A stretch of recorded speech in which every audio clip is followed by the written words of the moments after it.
Okay, some rugby union news to discuss. Ben Youngs, England's record cap holder, is to retire at the end of the season. Now, he's been playing professionally since 2007, which stunned me. I didn't realise he'd been playing that long. I didn't realise he was only a few months older than me. He's 35, like me. He made his debut age 17 in a friendly match against Argentina for the Leicester Tigers at Welford Road in Graham Roundtree's last appearance for Leicester. 17 when he made his professional debut in 2007 in the February. That is ridiculous for rugby union standards.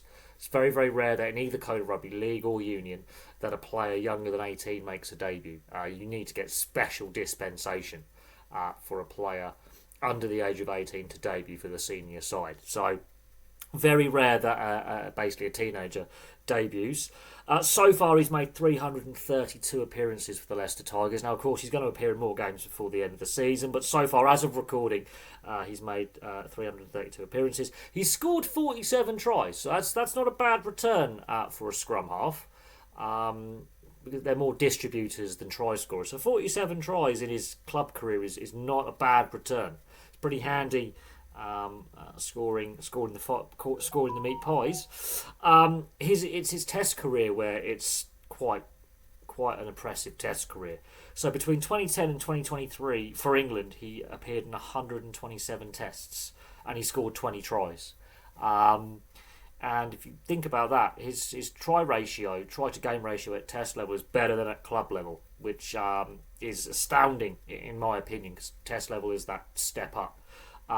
So he's the record cap holder for England. Now, whether someone beats that 127 caps, I mean, it's possible. Records are there to be broken and made to be broken. But that in itself is an achievement. He's part of a very elite club of players in the 100 cap club.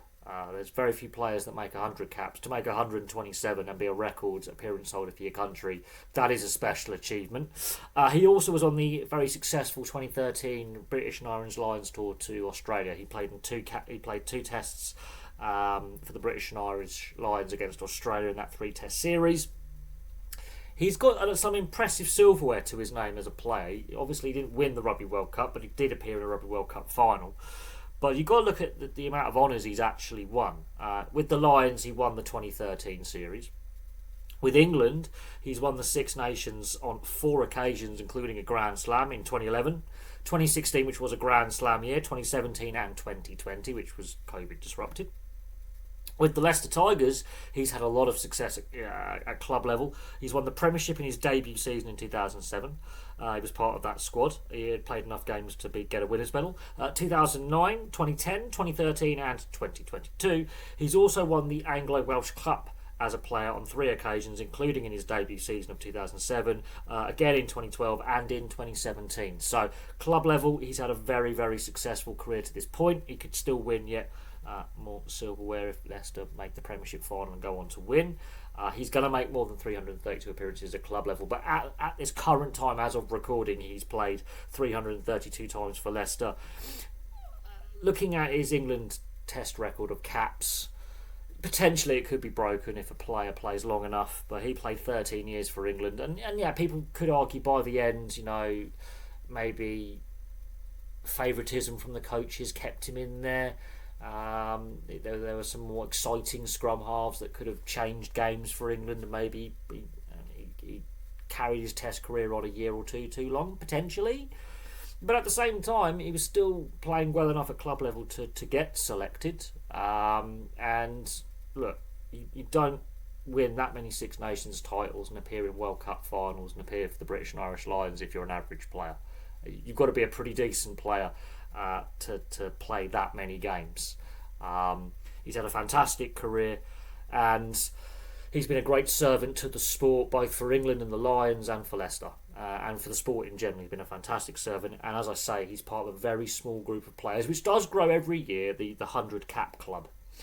He's part of a very small group of players who've played more than 100 times for their country, so he's in really good company with some great players who've graced many a rugby pitch over the years, and he's been a fantastic servant alongside all the others who've played 100 times for their country. Fantastic servant for the game, and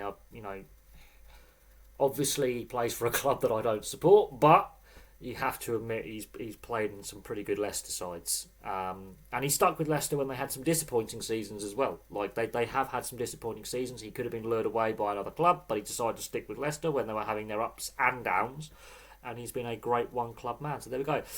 Ben Youngs to retire at the end of the 2024-2025 season. Thank you very much for watching. Place your thoughts on Ben Young's career in the comments section below, and I'll have some more content for you all very, very soon.